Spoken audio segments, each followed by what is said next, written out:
Hi guys! Welcome to the vlog! I am Mia and I am here to share my knowledge about language and communication. I will create an informative video about this and there are 7 topics under the language and communication. Anyway, I am not the only one who will discuss that 7 topics because it's too long. The first topic is about the nature of language and it will be discussed by Miss Jesselyn Sanjego. So, let's watch this. So, hi netizens! So, we are here at Diet Camarines Norte and specifically we are here at Morga, the first monument for Rizal, the Rizal Park. So, I have a trivia. So, according to our lesson, to lecture 1 from our very handsome, benevolent, and talented advisor, linguists agree that a language can become a language if it has first, the set system of rules or the grammar, the sound system or the phonology, and last, the lexicon or the vocabulary. So actually, I am really with my friends and now we are here at the Daet Capitolio.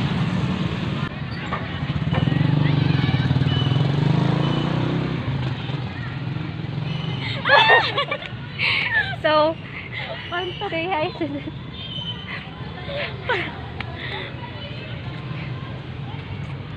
Hello. So, I have another trivia about dialect. So, a dialect is a sub-variety of a single language. People can understand each other because they belong to the same speech community. And the speech community shares same set of rules. And people acquire the languages used in that community, which is called the language acquisition.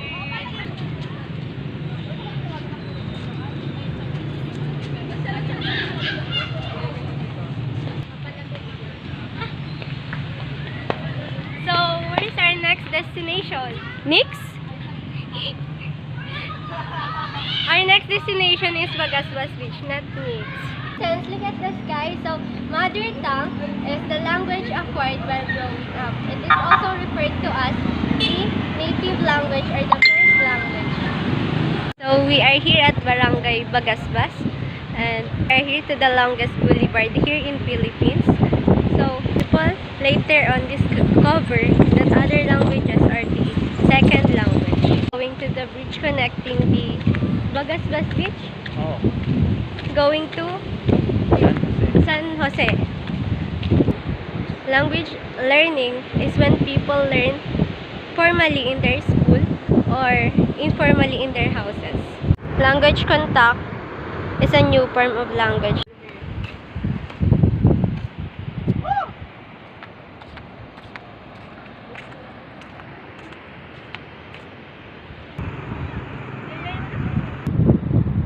And language change is a result of language contact. Hi everyone, so this is the most painful moment in my life when I enter a bus. So, lecture 1 finished. Bye-bye. Wow, that's nice. She traveled to Daet just to discuss the nature of language. Such an effort, but anyway, Daet is her hometown. So, okay, let's proceed. We've been already finished the first topic. Thanks to Jessie. Now we're going to the second topic, which is the nature of communication. So, what is communication? We will find out on the discussion of Miss Vina K. De Matera. What is communication? Generally defined as the exchange of thoughts, ideas, concepts, and views between or among two or more people. Communication is two-way process of sending and receiving information through a common system of sign, symbol, and body language. Context is the circumstance of environment in which communication takes place. Types of communication. First, according to communication mode. Second, according to context. According to purpose and style. According to mode, include verbal communication, non-verbal communication, and visual communication. Verbal communication, transmission of ideas, opinions, feelings, emotions, or attitudes through the use of words. Non-verbal communication, sending of message through another person utilizing methods or means other than words. Visual communication uses visuals to convey information and or message. Signs, symbols, imagery, maps, graphs, charts, diagrams, pictograms, photos, drawings or illustration, and even various forms of electronic communication, emojis. According to context, we have 5 types. First, intrapersonal communication, interpersonal communication, extended communication, organizational communication, intercultural communication. Intrapersonal communication, communication with yourself, a very personal communication where you are both the sender and the receiver. Interpersonal communication, dyadic communication, communication that involves two persons or groups of people who share the rules of sender and receiver. Extended communication involves the use of electronic media like television, radio, audio, phone, video conferencing, Skype, calls, and other technologies means. Organizational communication, the focus is on the role that communication plays in organizational context. Intercultural communication, communication between or among people having different linguistic, religious, gender, ethnic, social, and professional backgrounds. According to purpose and style, we have 2 types. First, formal communication and informal communication. Formal communication employs formal language delivered orally or in written form. The main objectives of this type of communication to inform, to entertain, and to persuade. Informal communication does not employ formal language. The purpose is to simply to socialize and enhance relationships. Bye guys! See you next time! Thank you for the informations, Vina. And now, this is my turn. The third topic will be discussed by yours truly. It is about the communication processes, principles, and ethics. So, let's begin. The meaning of communication is already discussed by Vina. Now, we will discuss about the general principles of effective communication, the principles of effective oral communication, the principles of effective written communication, and the ethics of communication. So, there are 5 general principles of effective communication. The first one is know your purpose in communicating. Why do we communicate? What is our purpose? We have to know that. Are we communicating because we want to inform, or to persuade, to entertain, or to socialize? Whenever we are communicating, we should always know our purpose. The second is know your audience.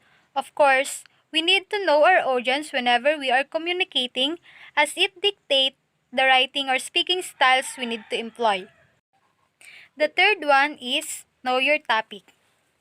We should always know our topic whenever we are communicating, because if we do not know our topic, we cannot share knowledge or we cannot share something that is worthwhile.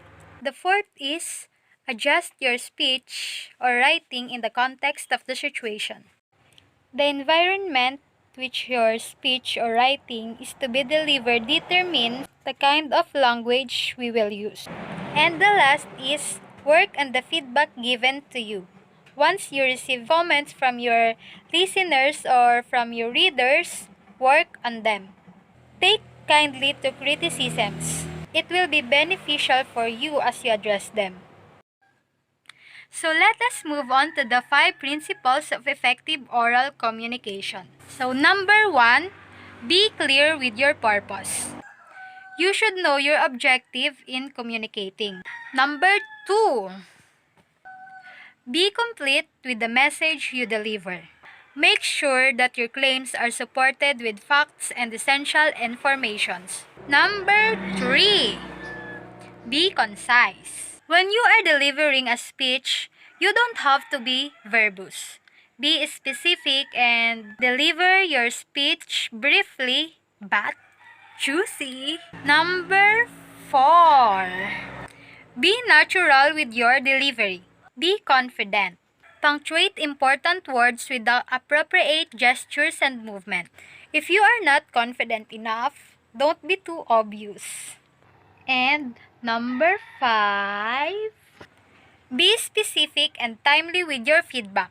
We all know that inputs are more helpful when it is provided on time. Next is the principles of effective written communication. So, we have to remember 7 C's. Number 1 is clarity. Be clear with the message you deliver. Number 2 is conciseness. Always stick to the point. Do not be too wordy and be specific. Number 3 is concreteness. Support your claims with enough facts. Number 4 is correctness. Observe grammatical correctness. Have time to revise your work. Number 5 is coherence. Your ideas should be connected to each other and related to the topic. Number 6 is completeness. All necessary and relevant informations should be given to the audience. And the last is courtesy. The tone of your writing should be friendly. Avoid undertone or overtone to eliminate confusion and misinterpretation. Guys, now I will go to Tagudtot.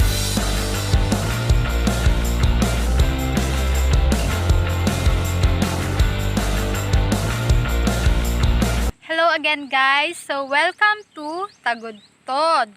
Look at the beautiful view. So that's all for the third topic, and now let us move on to the fourth, which will be discussed by Miss Leona Umali. Her topic is about the forms of communication.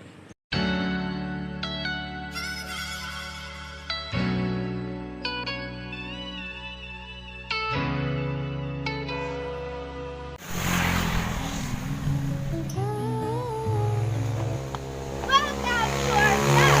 So today, we are here, CNSC and Chense Campus. Welcome! Let me tell you all the different communication modes. But first, let's define the meaning of communication mode. So, what is communication mode? Communication mode is a channel which one expresses his or her communicative. It is the medium which one conveys his or her thoughts. Can be in the form of face-to-face interaction, video or visual, audio, and text-based. Now, what is face-to-face interaction? Face-to-face interaction is the most common of all communication mode. Now, let's find a group of people where face-to-face interaction happens. It is an informal or casual conversation between two or more people. Face-to-face interaction is one way of gaining new acquaintances or friends. From directly hearing the message being conveyed, you are able to note visual cue through facial expressions, gestures, movements, or even objects from the person you are communicating with.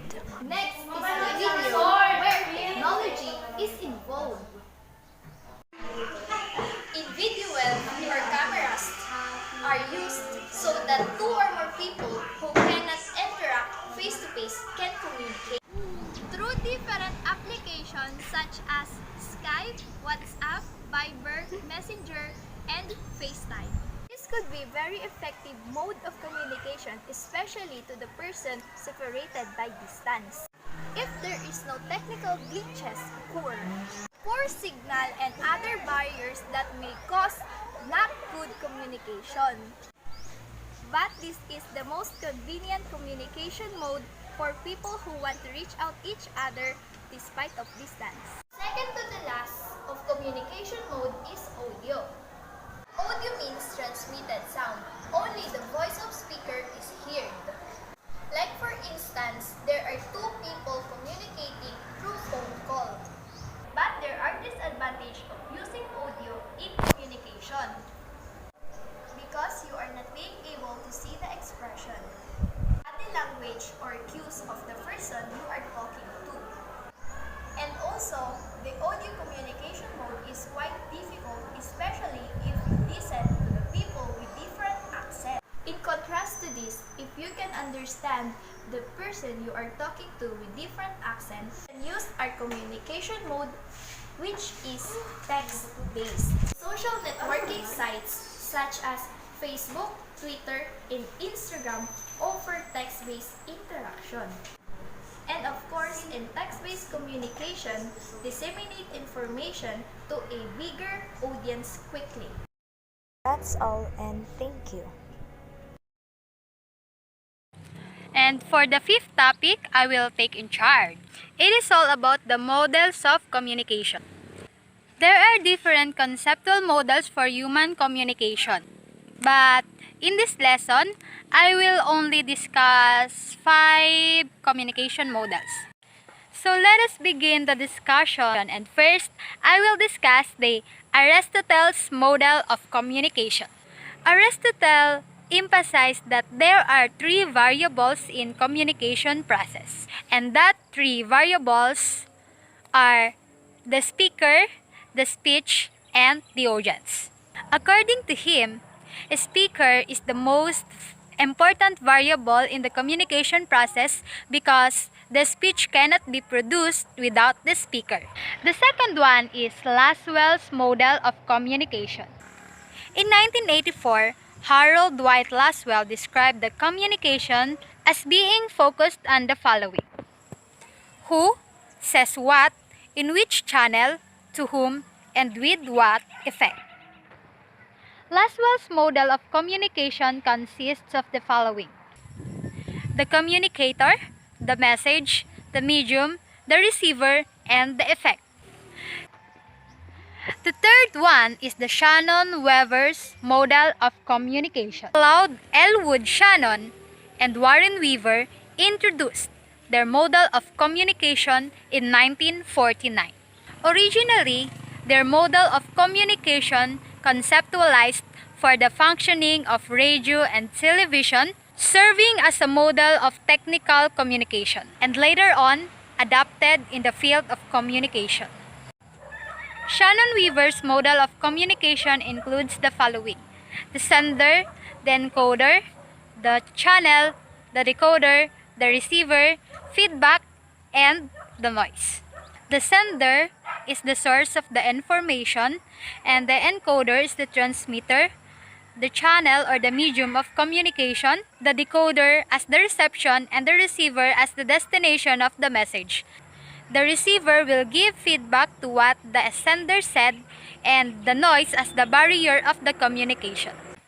The next is the Berlow's model of communication. Berlow's model is also called SMCR, and it is a linear model of communication. It was introduced by David Berlow. It is called SMCR because it consists sender, message, channel, and the receiver. And last is the helical model of communication. It is a process of communication where it is formed like a helix or a spiral.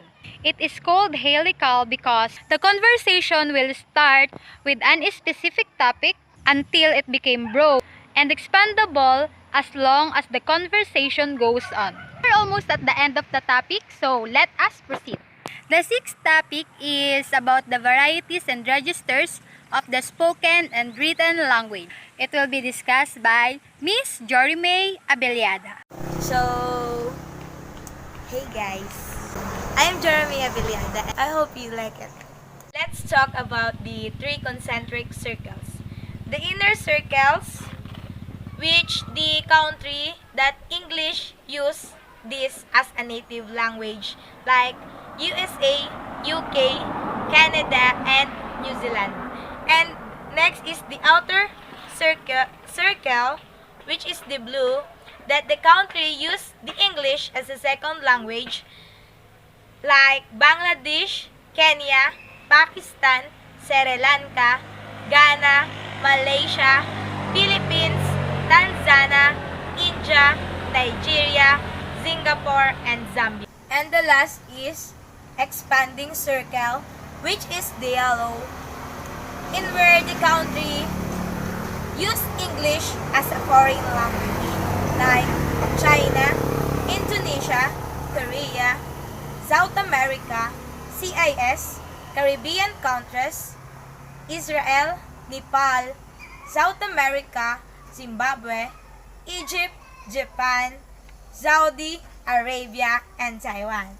According to Bautista and Gonzalez 2006, the structural characteristics of new varieties is difference.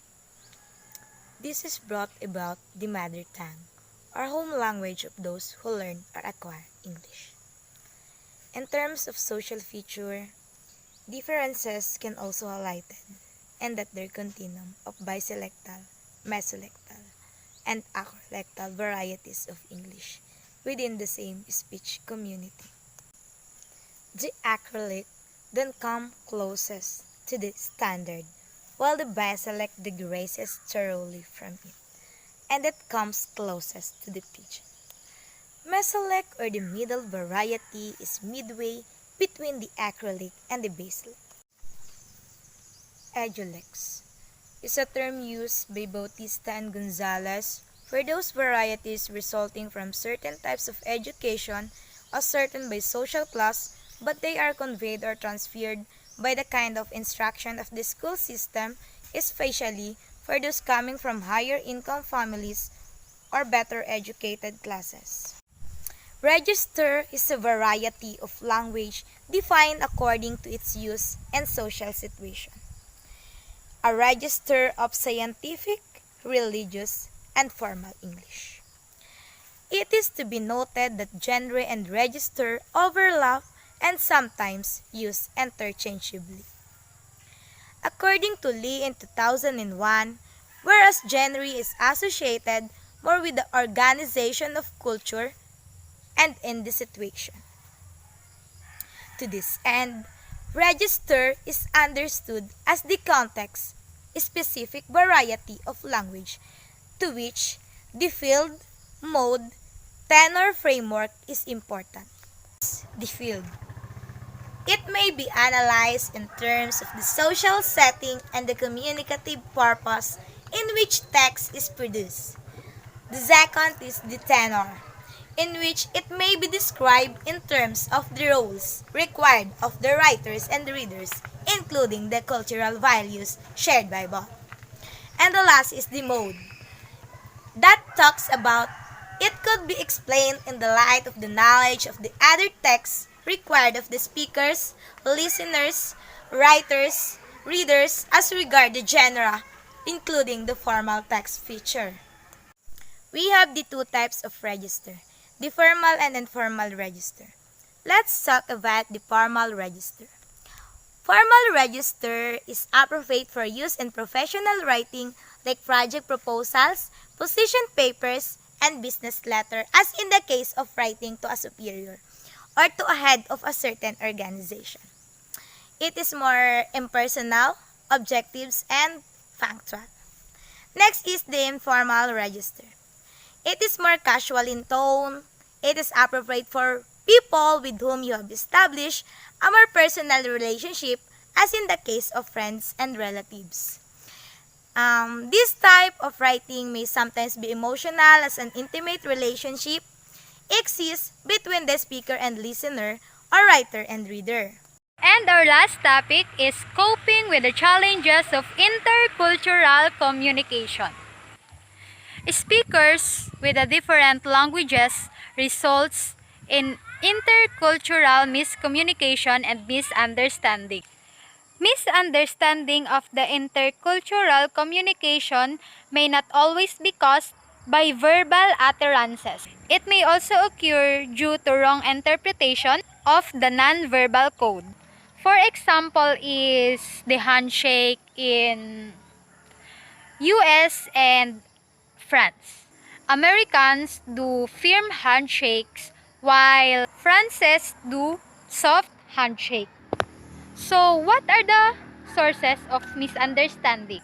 According to Kaur 2016, the sources of misunderstanding could be this. Ambiguity. It is the lack of explicitness on the part of the speaker.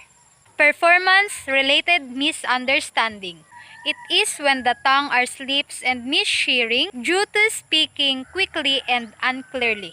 Language-related misunderstanding. It is the ungrammatically of the sentences. Gap in word knowledge. It is the gap in content rather than the language. Local context. Turns and turns within the sentences produced by the participants themselves. So, in order to avoid intercultural misunderstanding or miscommunication, we need to be aware of other cultures. And also, if we are aware of other cultures, we can also avoid offending people. So guys, that's all for the discussion. I hope that you learned something from us, and I also hope that you enjoy the discussion. And again, my name is Mia May Verdaluza Palencia. For more updates, please like, comment, share, and subscribe on my YouTube channel. Thank you very much, guys, and bye-bye. Have loads of fun.